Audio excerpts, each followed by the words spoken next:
Bonjour, je suis Yves de Diffray et vous écoutez Mentor Stratégie, le podcast des entrepreneurs qui veulent apprendre et éviter des erreurs.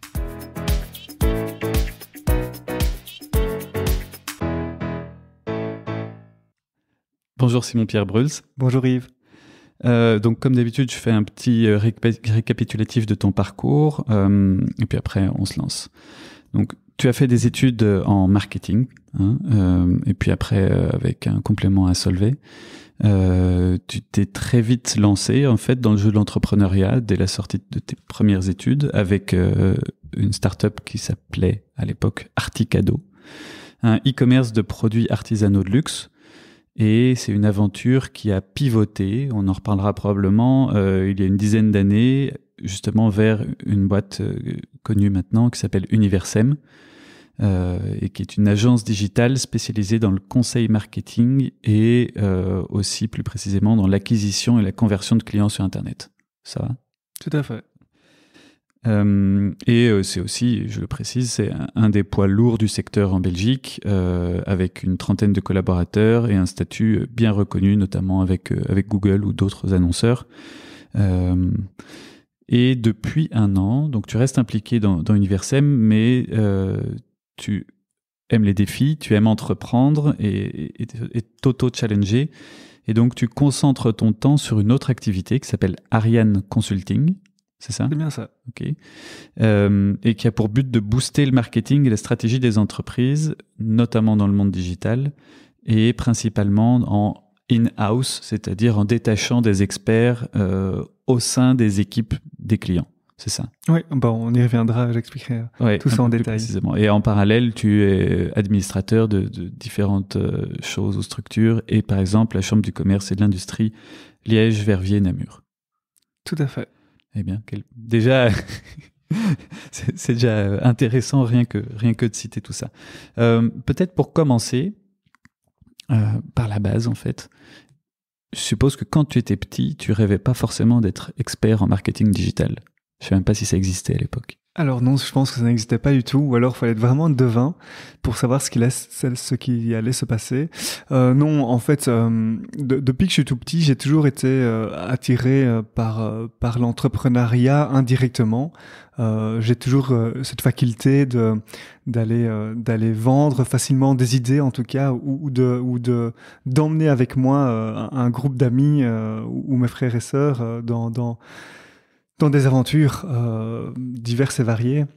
Mais une anecdote, par exemple, c'est que chaque année, on allait à la mer à Dunberg à Pâques, et la grande tradition quand on est enfant, c'est les magasins de fleurs en papier. Et je me souviens que il y en a qui faisaient un petit magasin avec une vingtaine de fleurs, et nous à la fin, on arrivait carrément à faire un concept où on creusait des galeries où les gens rentraient, ils savaient pas ressortir avant de repasser presque par la caisse, et donc ils passaient devant toutes les fleurs différentes qu'on avait, et donc on augmentait évidemment le panier d'achat. Alors évidemment, ce genre de terme on l'utilisait pas quand on était petit, oui, donc maintenant quand j'y repense, je me dis mais en fait on avait déjà ces codes là en nous quand on était petit. La base du commerce. Voilà, c'est cet esprit vraiment d'essayer d'emmener une équipe et essayer d'atteindre un objectif, c'était vraiment ça. Voilà, ça c'est une anecdote quand j'étais enfant. Et puis donc il faut savoir que j'ai eu un parcours scolaire pas évident. On va pas rentrer dans les détails, mais donc j'ai eu une maladie assez importante quand j'étais petit, et donc ce qui fait que j'ai loupé pas mal en début de ma scolarité, pas mal de cours, pas mal d'heures de cours et de mois, et donc ce qui fait que j'ai eu pas mal de lacunes qui m'a en fait poursuivi très longtemps. Et arrivé fin des humanités, j'ai pris l'option Sciences Éco en 5e humanité, et c'est là qu'il y a eu un peu un déclic, et je me dis ok, moi plus tard j'ai vraiment envie d'un jour lancer ma boîte, donc je vais faire l'option Sciences Éco. J'ai réussi, surtout bien mon mémoire, et là les profs m'ont aussi encouragé en disant il faut vraiment aller dans le marketing. Je pense que c'est une bonne voie pour toi. Et donc je me suis inscrit donc en bac en marketing à Namur, où là j'ai fait ces études là, et là voilà, l'idée dans l'entrepreneuriat était toujours bien présent, et donc je suis rentré dans le club des étudiants entrepreneurs à Namur. Alors maintenant, il y en a un peu partout, mais c'était le tout début de ces clubs des étudiants entrepreneurs. Et donc l'idée, c'était de rassembler en fait tous les étudiants qui ont cet esprit un peu entrepreneurial, et c'était essayer de partager l'esprit d'entreprendre auprès des étudiants par des visites d'entreprise, par des dîners carrousel où on invitait en fait des chefs d'entreprise et on tournait en fait de table en table pour l'apéro, pour l'entrée, le plat et le dessert, pour justement pouvoir échanger et en fait découvrir ce que c'est en fait l'entrepreneuriat, parce que il y a plus de 10 ans, même un peu plus maintenant, l'entrepreneuriat c'était pas aussi connu que maintenant. Il y a pas autant de soutien, c'était pas aussi, voilà, il y a pas de toutes ces initiatives qui existent maintenant. Donc voilà, donc c'est là en fait dans ce club des étudiants entrepreneurs que j'ai rencontré en fait mes futurs associés, et donc Hubert de Cartier et Sébastien François. Et en fait, chaque année, on faisait la promotion de la Start Academy, qui est un concours de business plan organisé par Solvay ING. Et pendant, je pense, 2 ans, on a fait la promotion de ce concours. Et puis à un moment donné, on s'est dit, bon, c'est bien de faire la promotion, mais on devrait peut-être le faire nous-mêmes aussi. Et donc, on s'est inscrit sans avoir une idée à la base. On s'est dit, bon, on trouverait bien l'idée, on s'inscrit, on a un challenge de trouver l'idée. Alors, j'ai la chance dans mes associés, c'est que Sébastien, lui, développe depuis qu'il a 13 ans, donc c'est un vrai petit geek, et il avait des très bonnes connaissances déjà en tout ce qui est référencement. On parle de ça en 2006. Oui. Donc c'était vraiment un pionnier. Et Hubert, il a toujours été très très fort dans tout ce qui est data, les chiffres, et donc on a réfléchi un petit peu, avec cette combinaison de chiffres, de données, de référencement, d'informatique. Ils ont tous les deux en fait fait l'informatique de gestion aux facultés de Namur. Et puis, et moi j'ai un peu écouté avec ma fibre un peu plus marketing. J'ai un petit peu regardé un petit peu autour de moi ce qu'ils faisaient, ce qu'ils faisaient pas, quels étaient un peu les besoins. Et ce qui fait, c'est que j'ai des connaissances et un de mes meilleurs amis aussi. Était ébéniste, et donc je voyais bien que les artisans, surtout d'excellence en Belgique, faisaient des choses merveilleuses. Il y avait un vrai savoir-faire en Belgique, donc comme le luxe à la française, mais en Belgique. Alors oui, il y a quelques maisons comme Delvaux qui, ils ont les moyens marketing, ils ont une vraie bonne stratégie, ils arrivent à se développer sans problème. Mais il y a plein de plus petits artisans qui ont de l'or dans les doigts, mais qui, à part vendre leurs produits via des marchés, via en direct lors de différents événements, ils avaient en tout cas certainement pas une présence en ligne. Et donc on s'est dit, on va créer en fait une boutique en ligne où on va mettre en avant ces artisans belges d'excellence. Donc on a sélectionné une dizaine d'artisans dans chaque secteur d'activité. Ça peut être les instruments d'écriture, ça peut être tout ce qui est maroquinerie, ça peut être bijoux, ça peut être tout ce qui est chapeau, donc modiste, etc. Et donc, on a vraiment essayé d'optimiser au maximum cette boutique en ligne pour avoir un bon référencement. Et c'était ça vraiment notre force, c'est qu'on a réussi très rapidement à être très bien positionné sur Google, souvent en première position sur pas mal de requêtes. Et à l'époque, quand on était bien positionné sur une requête, on l'était sur peu importe où on cherchait, en Belgique ou en France. Il y avait moins de différence que maintenant. Et donc, ça nous a permis de générer pas mal de commandes. Donc voilà, ça c'est un petit peu pour l'affaire Articado et d'où est venu l'entrepreneuriat. Donc, on a, pour revenir, donc on a participé au concours de business plan. On est arrivé en demi-finale, mais on a perdu en fait. Donc on n'a pas pu aller en finale, mais le jury nous avait quand même encouragé parce qu'on avait une chouette équipe, très complémentaire. Ils nous dit, écoutez, vous avez comme une idée intéressante, on vous encourage à creuser, à lancer la boîte. Donc on a continué à creuser et on a lancé la boîte en 2007. Donc c'est le 24 juillet 2007.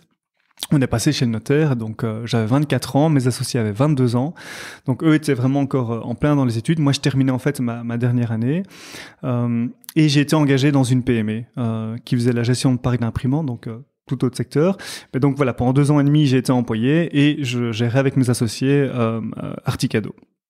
Et puis est arrivée la crise de 2008 et donc là la PME où j'étais était en difficulté, il y a eu pas mal de licenciements et donc moi je me suis retrouvé un petit peu est-ce que je recherche autre chose, mais très vite moi je me suis dit mais non, il y a un potentiel avec Articado, surtout pour la partie B2B, et donc je vais me lancer à temps plein. J'en parle avec mes associés, je dis ok, vas-y, on tente le coup, et donc je prends mon bâton de pèlerin et je vais essayer de développer la partie B2B. On le fait, mais à un moment donné, ce qui s'est passé, c'est que on était en fait entre guillemets simplement revendeurs de produits fabriqués par des artisans. Et les artisans, c'est des artistes. Et donc suivre une demande de production, quand il y a les grosses commandes qui arrivent, etc., respecter des délais, etc., c'est assez compliqué. Et donc, c'est arrivé quelquefois d'avoir des grosses frayeurs pour des belles commandes qui viennent de bureaux de ministres ou de grands CEO, voilà, pour des cadeaux d'affaires. Ou l'exemple pour des cadeaux pour tous les ministres de la culture de l'Union européenne. Bon, on doit arriver évidemment à temps avec les cadeaux. Et donc voilà, quand même pas mal de frayeurs. Et puis à un moment donné, ce qui s'est passé, c'est qu'un de nos artisans a une grave dépression, voilà, tout à fait à titre privé, et donc qui dit plus de production, dit plus de vente, et donc là je me suis retrouvé, on commençait à faire un petit peu plus de chiffre d'affaires et commençait tout doucement à envisager de payer un petit salaire. Là patatras, tout qui s'écroule. Et donc là ça a été un peu la remise en question en disant voilà, en fait Articado c'est bien, mais notre rêve de faire en sorte qu'on puisse en vivre à un moment donné même tous les trois, etc., il aurait fallu beaucoup d'efforts et pas sûr qu'on y arrive, et surtout avec le danger qu'en fait on ne maîtrise pas la production en interne, donc la grosse valeur est surtout à l'extérieur, aux mains des artisans. Par contre, notre force, c'était vraiment le référencement. Et je me souviens qu'on a eu pas mal d'articles de presse, on les a toujours d'ailleurs, où on mettait 3 jeunes étudiants ou 3 jeunes entrepreneurs, mais ils sont premiers sur Google. Donc c'était vraiment les journalistes, c'est ce qui retenait, c'est qu'on était 3 jeunes, mais on arrivait à être premiers sur Google sur des mots-clés très concurrentiels comme cadeau, par exemple. Et donc, on a commencé à avoir des demandes suite à ces articles de presse de connaissances, typiquement de gîtes ou bed and breakfast. Et puis, on s'est dit, en fait, là, il y a peut-être quelque chose à creuser. Et donc, on a fait le choix de dire, ok, on va pivoter complètement. On va abandonner progressivement la partie Articado et on va mettre tout l'effort sur notre force qui est quoi ? En fait, c'est du conseil en marketing digital, c'est le référencement, l'analytique et la publicité digitale. Alors évidemment pour ça, moi j'avais pas les compétences techniques, donc je pouvais faire une partie du référencement, toute la partie un peu plus contenue. Mais il fallait surtout m'appuyer sur mes associés qui eux pouvaient faire la partie technique. Et donc, à un moment donné, l'objectif, c'est essayer de générer un maximum de ventes pour qu'un de mes associés qui travaille dans une banque comme analyste reporting financier, il terminait sa période d'essai. Donc les périodes d'essai c'était encore 6 mois à l'époque, et on était, je pense, à 2 mois avant la fin de sa période. Et le challenge, on dit si on atteint tel budget de vente, je quitte mon job et je te rejoins à temps plein. Alors évidemment, le challenge a été accepté par nous 3 et là évidemment j'ai donné à fond. Je me suis donné à fond pour aller décrocher ce montant. Je l'ai même un tout petit peu dépassé. Et donc là, Hubert annonce à sa famille qu'il quitte ce job aux grandes dames de ses parents, parce qu'avec le diplôme qu'ils avaient, parce qu'il faut savoir, c'est que Hubert Sébastien, après avoir fait l'informatique de gestion à Namur, ils ont poursuivi avec 1 an à la Vlerick, donc un général management. Donc très bon diplôme, tous les deux avaient des très belles places dans des très belles boîtes. Et Hubert, il quitte entre guillemets une carrière toute tracée en or pour rejoindre une boîte qui a ses tout débuts, qui vaut rien, qui vaut rien. Et voilà, on se paye même pas encore vraiment un salaire. C'était le tout début, donc c'est un mini salaire. Mais voilà, on l'a développé à 2, et puis 1 an après, on voit que ça prenait de plus en plus, et donc Sébastien nous a rejoint. Donc il a quitté, il avait un poste de consultant en informatique, il a quitté son job et il nous a rejoint à temps plein. Et ça c'était en juin. Et lui, il a fait fort parce que il s'est marié, il a acheté une maison et il a rejoint la boîte. Donc, il a fait les trois en même temps. Et on a engagé une première employée en juillet. Donc, juste un mois après qu'ils soient arrivés. Et puis, ça a continué à grandir. On est passé à 4, 5, puis 12, et puis 15, et puis le cap de 20 passé. Et là, maintenant, on est 35 personnes sur le payroll chez Universem. Donc une belle grosse équipe. Et donc Universem, en effet, c'est une agence spécialisée en marketing digital, avec vraiment une expertise d'acquisition de clients de trafic sur un site ou une application, mais également travailler sur tout ce qui est conversion. Donc comment est-ce qu'on peut optimiser ce trafic en clients. Et alors, il y a toute la partie évidemment publicitaire digitale. Donc, on a vraiment 3 types d'experts. Il y a des experts en SEO, content marketing, des experts en tout ce qui est publicité digitale et des experts en tout ce qui est data analytique. Ça, c'est vraiment le cœur de métier d'Universem. On travaille essentiellement pour des moyennes et grandes entreprises ou en tout cas des entreprises qui ont une maturité digitale assez avancée ou qui ont des moyens marketing et qui sont structurés au niveau marketing pour mettre vraiment les moyens pour accélérer leur transformation digitale au niveau marketing. Chouette. Et donc, du coup, ensuite, tu as besoin d'un peu plus et donc tu crées Ariane Consulting. Ça, c'est tout récent. Alors oui, ça, c'est tout récent. Alors, ce qu'il faut savoir, c'est que ça fait plusieurs années que je me rends compte qu'il y a beaucoup de PME, surtout B2B ou industriels, qui n'ont toujours pas de responsable marketing en interne. Alors, il y a 2 constats à ça. D'une part, les PME n'ont toujours pas besoin de quelqu'un à temps plein.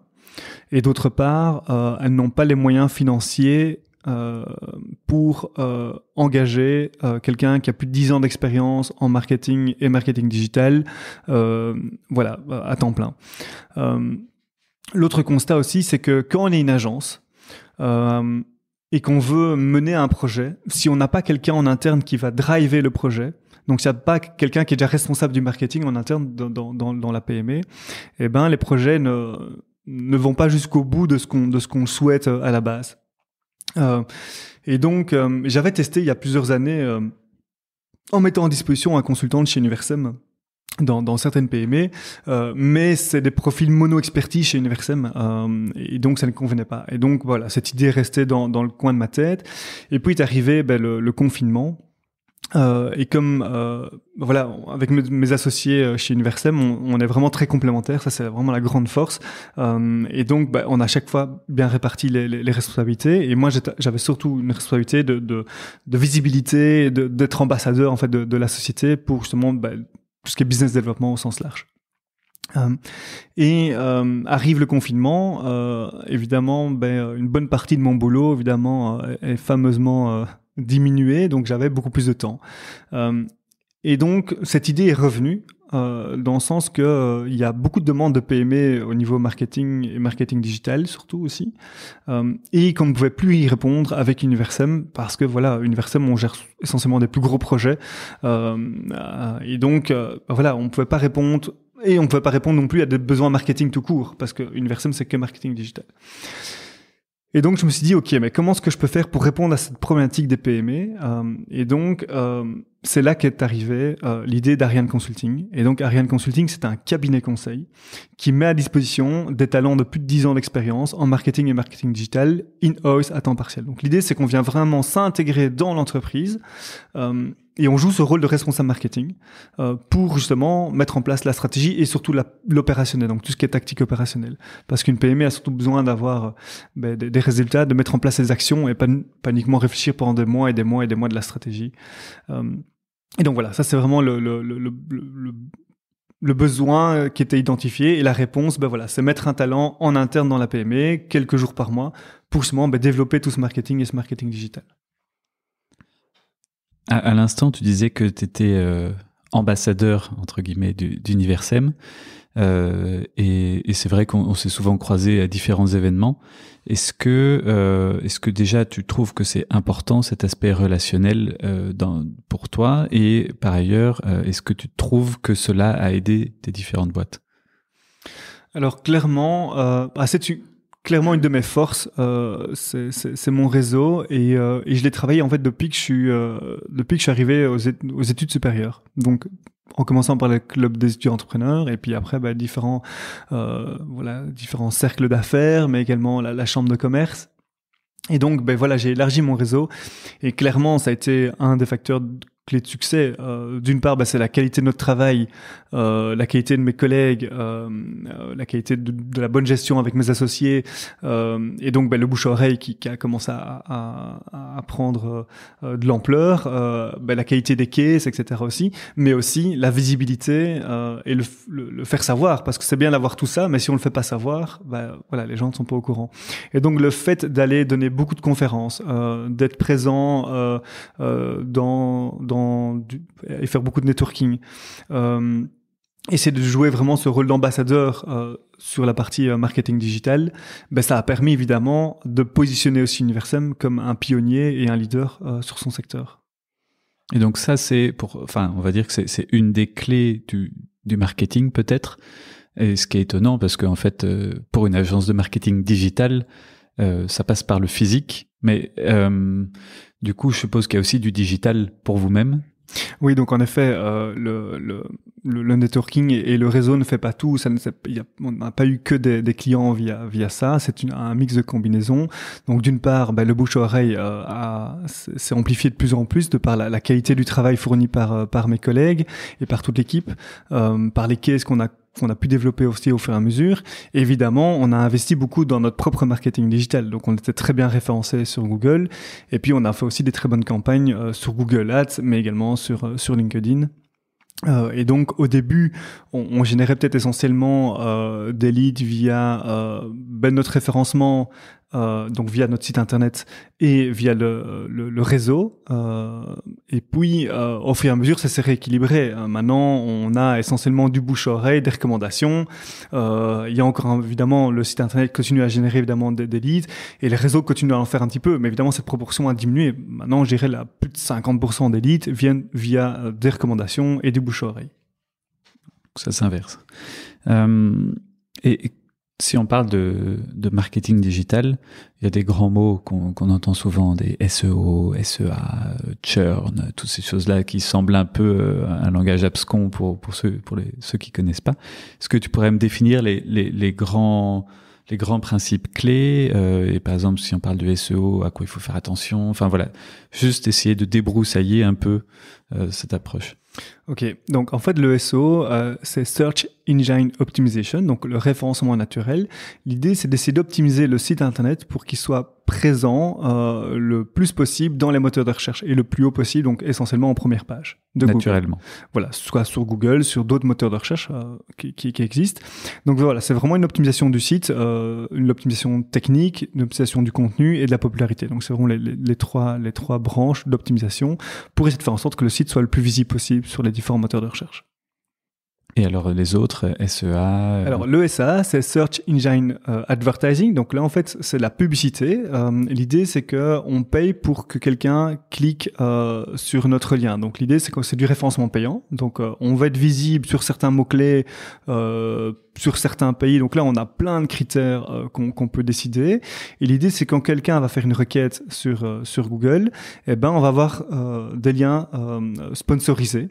Et l'avantage c'est qu'on ne va payer que quand la personne va cliquer sur le lien et arriver sur notre site internet. Donc le ciblage est hyper précis, on peut vraiment mesurer le retour sur investissement. Donc c'est assez intéressant de combiner en fait le SEO et le SEA. Ça c'est vraiment la bonne stratégie. Et du coup, ensuite, qu'est-ce qu'on mesure ? On mesure le taux de clic, le taux de conversion, des choses comme ça. Alors, la grande différence par rapport au marketing traditionnel, qui a toujours sa force évidemment, mais le marketing digital, c'est qu'on peut mesurer de façon beaucoup plus précise les différentes actions et de façon beaucoup plus rapide aussi.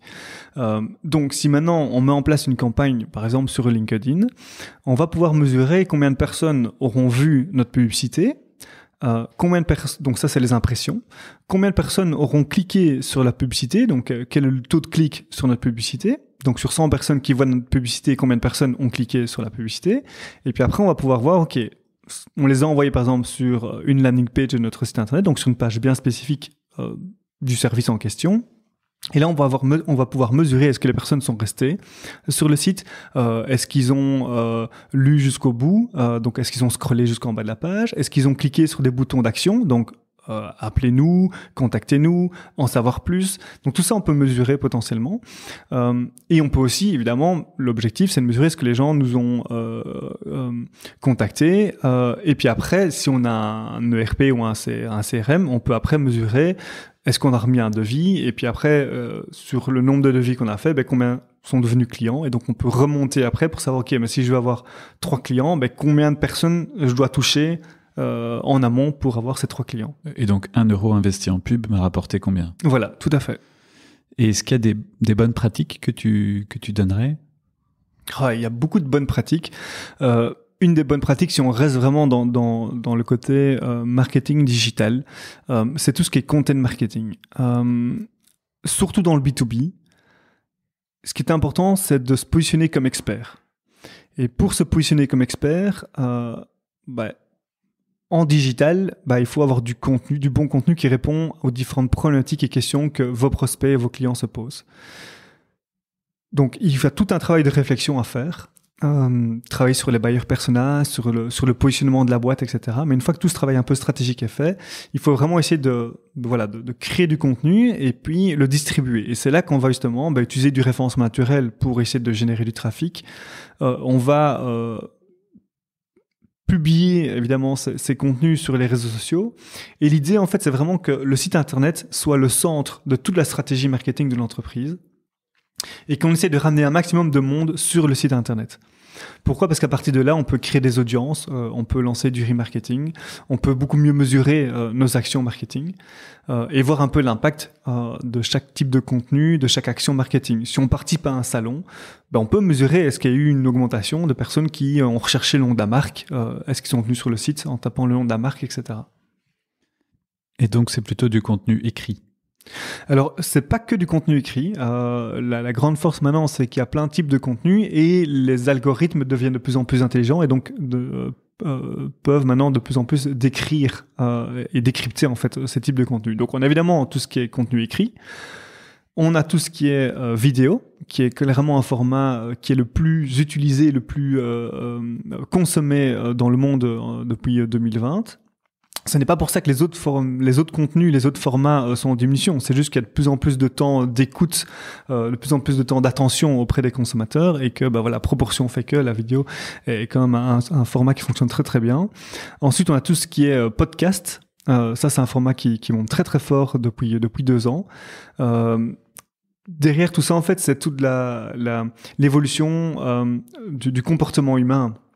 En fait, il y a rien de plus naturel que la voix. Taper sur son smartphone un petit texte, c'est pas intuitif, c'est pas naturel, c'est pas très pratique. Par contre, s'exprimer oralement, c'est naturel pour un être humain. Et donc, avec l'évolution technologique, est apparu le vocal search, donc la reconnaissance vocale, et donc ça ouvre un pan énorme de possibilités.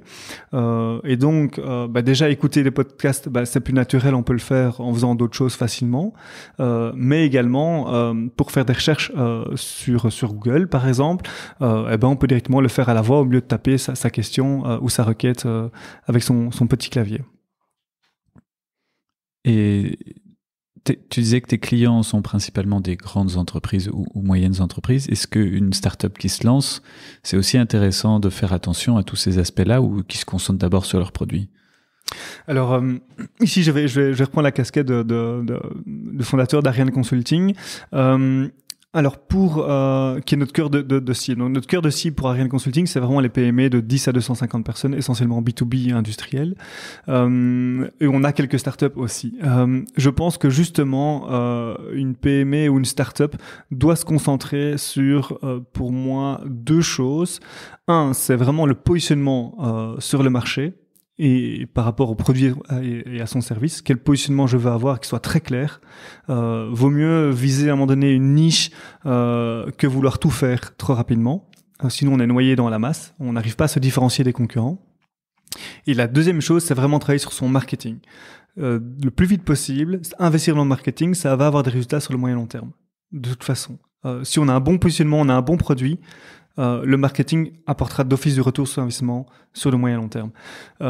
Et donc, pour une startup qui démarre, je dirais il y a deux choses. Un, c'est essayer d'être visible à l'extérieur. Donc, évidemment, en cette période, c'est un peu plus compliqué avec le Covid, mais vraiment aller, sortir, aller écouter, aller discuter, aller échanger avec d'autres chefs d'entreprise, c'est hyper enrichissant. On apprend plein de choses sur soi, sur le développement de sa boîte, etc. Mais également, ça permet de faire connaître ses activités. Et l'autre part, en effet, c'est vraiment investir dans un bon site internet qui est bien référencé, bien optimisé pour la conversion, et essayer justement d'écrire du bon contenu pour se positionner comme expert.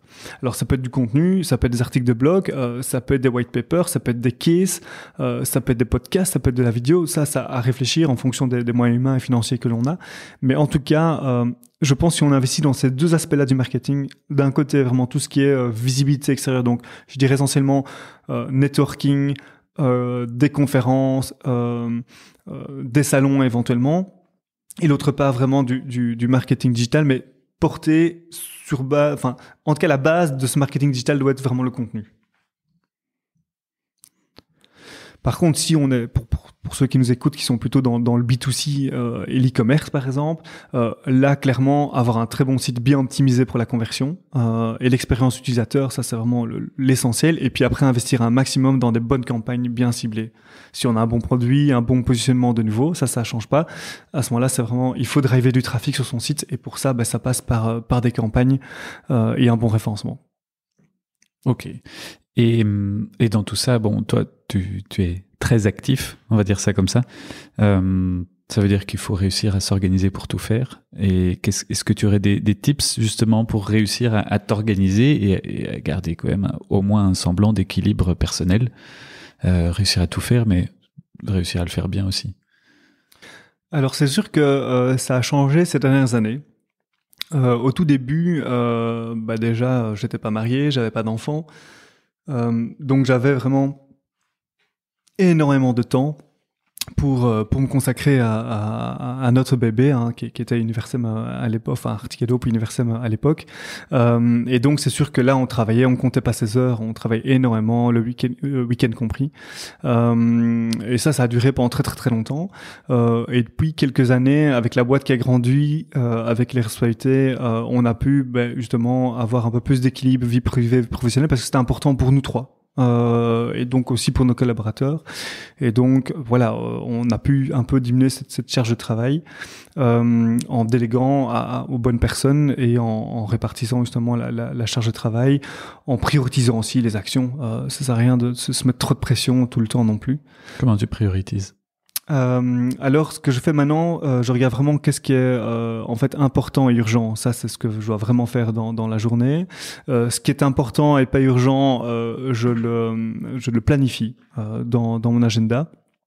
Et ce qui est pas important et pas urgent, ça en fait, je laisse de côté. Si vraiment j'ai du temps à perdre, je peux aller rechercher cette liste-là, mais souvent, en fait, ça passe un peu à la trappe et ça n'a pas de conséquences en fait. Et ça, on y reviendra juste après. Et ce qui est urgent mais pas important, je le délègue. Voilà, ça c'est vraiment une philosophie que j'essaie vraiment de mettre en place. Depuis maintenant un petit temps, plusieurs mois. Je dirais au lancement d'Ariane Consulting, parce que comme j'avais Universem plus Ariane Consulting, avec pendant quelques mois un peu les deux, donc j'ai quitté officiellement l'opérationnel en septembre 2020 d'Universem, mais avant ça j'avais encore un petit peu les deux, donc c'était important vraiment de mettre en place cette philosophie de travail pour pas être débordé. Surtout que depuis, en fait, je suis marié et je suis papa d'un petit garçon, Antoine, qui a 13 mois. Donc, évidemment, ça change pas mal de choses dans la vie. Et donc, au niveau horaire aussi, cette volonté aussi d'avoir un vrai respect de la vie privée et professionnelle. Et donc, un équilibre aussi important là-dessus. Que j'essaye vraiment de faire et j'encourage même mes équipes à l'avoir aussi. Donc je vais jamais contacter un collègue au-delà de 18 heures. J'essaye vraiment de respecter chacun son temps et son horaire. donc voilà, je pense que la vie privée fait que on améliore et on change la façon de travailler aussi. Là, voilà, je priorise vraiment les actions. Et en fait, ce que je remarque, c'est qu'en se focalisant vraiment sur les actions qui sont importantes, qui ont de l'impact pour l'entreprise, même s'il y a plein de choses que je pourrais faire qui seraient intéressantes de faire si je les fais pas, en fait, la boîte continue à bien grandir et on atteint quand même des objectifs parce qu'on se focalise sur de la valeur ajoutée. Et donc on a un peu moins de pression, un peu moins de stress parce qu'on n'a pas une liste de to-do qui est énormissime, et donc ça permet d'être plus posé, plus calme et d'avancer vraiment sur ce qui est important. Alors c'est sûr qu'il y a des jours, là ces dernières semaines ont été un peu chaudes, mais bon voilà, ça je pense que quand on est entrepreneur, on sait qu'on ne compte pas ses heures et que voilà, on est passionné, donc mais je pense que c'est important d'avoir cet équilibre quand même, vie privée, vie professionnelle, pour pouvoir tenir le coup, parce que quand on a 25, 26 ans, je pense qu'on peut travailler, on peut travailler beaucoup, on tient physiquement, mais arrivé à un certain âge, plus si on a une famille, si on veut, garder tout ça en harmonie, je pense que c'est important de garder un équilibre. On en a parlé subrepticement tout à l'heure. Est-ce que du coup, dans ce contexte-là, il y a des livres qui t'ont aidé à réfléchir, à te poser, à avoir des nouvelles idées, ou des livres, des podcasts, ou peu importe. Hein, mais... Alors, je lis beaucoup, de la presse économique et quelques romans, surtout en vacances. Mais à côté de ça, j'ai toujours un livre que je lis régulièrement le soir. Et donc, ça peut être des sujets très variés. Maintenant, il y a 2 livres, si on reste un peu, on va dire, dans l'entrepreneuriat et le monde du digital, il y a vraiment deux livres que je recommande. Il y a d'abord L'âge de la connaissance d'Idriss Aberkan. C'est vraiment passionnant parce qu'on part en fait de la faculté du cerveau et de toute cet âge de la connaissance où avant on était sur des produits. Un produit, si on le divise, on a de moins en moins, que la connaissance. Au plus on le partage, au plus en fait la valeur augmente. Et donc ce changement de paradigme est magnifique et il explique vraiment bien dans ce livre. Donc ça, je le recommande. Et puis si on revient plus sur le côté digital, il y a Thierry Geert, qui est le directeur de Google Belgique, qui a écrit 2 livres. D'abord Digitalis, qui explique un peu qu'est-ce que le digital peut apporter pour l'être humain et les entreprises. Mais aussi, il vient de ressortir maintenant un livre qui est Homo Digitalis, qui est la suite du premier, et qui est assez intéressant parce que ça montre vraiment en quoi le digital peut améliorer l'être humain. Parce qu'on pense souvent que le digital va détruire des emplois ou que on va être dépendant du digital, etc. Et là, non, il arrive avec des concepts, il explique qu'en fait, ça va plutôt nous aider à vivre mieux, que on soit peut-être moins dépendant d'un smartphone ou autre. Voilà, donc ça, c'est assez intéressant. Ça se lit très facilement, même pour des novices. Donc ça, j'encourage vraiment à lire le livre Digitalis et Homo Digitalis. Je passe un petit peu du coq à l'âne, mais parce que je vois l'heure qui tourne et tu es un homme pressé. On parlait tout à l'heure de ton implication au sein de la CCI Liège-Verviers-Namur. C'est important pour toi de pouvoir te dédier à une cause comme ça, autre que simplement professionnelle? Oui, donc ça fait en effet des années que comme je suis passionné par l'entrepreneuriat, j'aime partager cette passion c'est vrai que j'ai 37 ans, mais déjà un chouette parcours avec des hauts et des bas, et puis des échecs avec Articado.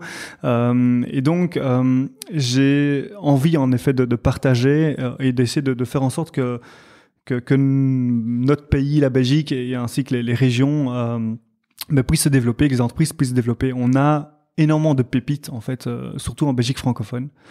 Plein de pépites qui sont malheureusement trop petites et qui devraient vraiment se développer et qui ont un potentiel de se développer.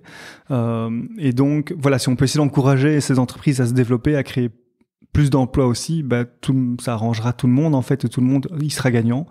On pourra avoir plus de moyens pour les soins de santé, on pourra avoir plus de moyens pour l'éducation, qui est un sujet qui m'est très cher, parce que je suis persuadé que c'est par l'éducation que on peut améliorer un tas de choses dans le monde. Et donc, en effet, ça fait des années que je suis administrateur à la Chambre de commerce Liège-Verviers-Namur. Mais à côté de ça, je suis également... donc, on a été lauréat du réseau Entreprendre en 2012. Donc, on a été accompagné Et puis, depuis lors, je suis également membre du réseau et donc maintenant, j'accompagne en fait un lauréat qui est le domaine W, un magnifique projet. Et donc voilà, je donne un peu de mon temps aussi pour les accompagner. En tant que mentor. En tant que mentor. Voilà, et à côté de ça, je suis également administrateur indépendant pour une autre société qui développe aussi pas mal de projets. Donc voilà, pour le moment, je pourrais pas accepter d'autres choses parce que j'ai un emploi du temps qui est maintenant bien chargé. Mais voilà, en tout cas, de donner de mon temps sur ces causes de l'entrepreneuriat, ça c'est sûr que je continuerai à le faire. Et au fur et à mesure que mon temps me le permet, je le ferai peut-être plus aussi à l'avenir. En tout cas, merci d'avoir donné de ton temps aujourd'hui pour ceux qui nous écoutent. Est-ce qu'il y a un sujet, un dernier aspect qui serait important pour des entrepreneurs et qu'on aurait oublié d'aborder et qui te semble assez prioritaire à avoir à l'esprit quand on veut créer une boîte ou quand on veut se lancer? Oui, moi je dirais en fait l'équipe et derrière l'équipe, donc l'humain. Une des grandes forces et je pense une des grandes réussites aussi d'Universum, ça a été la complémentarité des trois fondateurs, donc Hubert, Sébastien et moi-même, mais également d'avoir pu créer une équipe avec des gens en fait qui sont meilleurs que nous